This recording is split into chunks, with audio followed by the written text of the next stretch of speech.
la soo gaara proposaladii oo kaleeto emailadu inuu kuu diro kaga jawaabo kaleeto sidoo kaleeto whatsappyadii iyo telegramkii iyo inaad ku xiratid chatbotyadii wixii lagu magacaabo dhammaan inaad ku xiratid aniga aan ugu horeeyo tusaale markaan rabo inaan whatsappkayga aan isticmaalo laba caqabad ay haysatay oo ah fariimaha inaysan jirin qof iga jawaabto sidaas la mid oo kaleeto email badan ayaa waxaa jiro keed iskaga jiro emailadaas qaarkood laga yaabaa inay muhiim ku yihiin cid kaaga jawaabta u baahan tahay garabkaaga u baahan tahay sadraadeeda garaad AI waa garabkaaga waa qof labaad sidaas la mid oo kaleeto dadka content creator-ka sida videoga iyo kaleeto halkan waxaa ka muuqdo waa wejiga koowaad ee garaad AI so wejiga koowaad ee garaad AI sidaan u yaala modelkan waa hir 3.0 so modelkan wuxuu ku yimaaday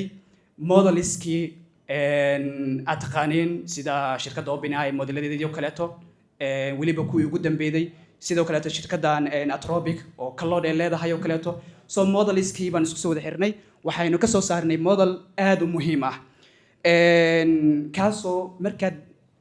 haddaad gashid Claude oo kaleeto tusaale oo kaleeto ama ChatGPT aad gashid oo kaleeto waxaa laga yaabaa laba jawaab oo kala duwan inay ku siinayeen laakiin ka waran haddii la soo wada mideeyay oo iyagu oo dhan ay meel kugu wada diyaarsan yihiin weliba in ka badan 515 model waan soo wada koobnay marka 32 AI ayaa ku xiran sidaas oo kale sid la mid oo kaleeto video editorska waxa ugu weyn oo ku qabna waxay ahayd muuqaal sameynta waqtina way gali jiray inaan muuqaalkii anigu aan jarno muuqaalkii habeeno diyaarino waqti badan anaga lumaayo sadraadeeda garaad AI wuxuu save gareey doonaa waqtigaas muuqaalkaagii wixii aad u baahneed content oo dhan aad ku diyaarsanaysaa isagaad amar siinaysaa isagaana amarkaas wuxuu kuu sameynaa inuu kuu fuliyo shaqadaasna sa ku qaqabanayo asiga isku adaadi doona codkii muuqaaladii wixii asiga isku keenayo sidaas oo kale si la mid oo kaleeto dhanka businesska wuxuu leeyahay garaad business suite so garaad business suite xitaa meetingkii yaa ku dhan sidoo kaleeto waxaa meesha ku jiro shaqooyinkii caadiga sida CRM-kii saliskii marketingkii sidaas la mid oo kaleeto social media so social media hal caqabad aan ka qabnay markaan rabo in aan wax post gareysto tiimka FNT-ga iyo media aad u yaqaana inay mar galaan Facebook inay mar galaan TikTok inay mar dhigaan so garaad AI wuxuu ku qabanayaa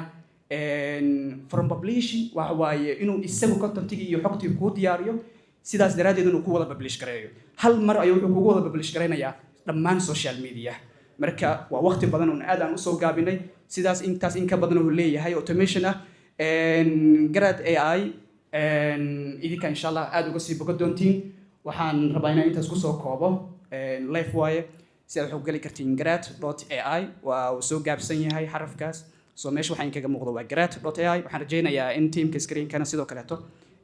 soo saaraan QR code-ka si application-kana aad halkaas ula degtiin sidoo kale haddaad gudaha u gashiin sidoo kale application-ka waad kala degi kartiin aad iyo aad u mahadsantihiin intaas in ka badan oo features iyo waaweyn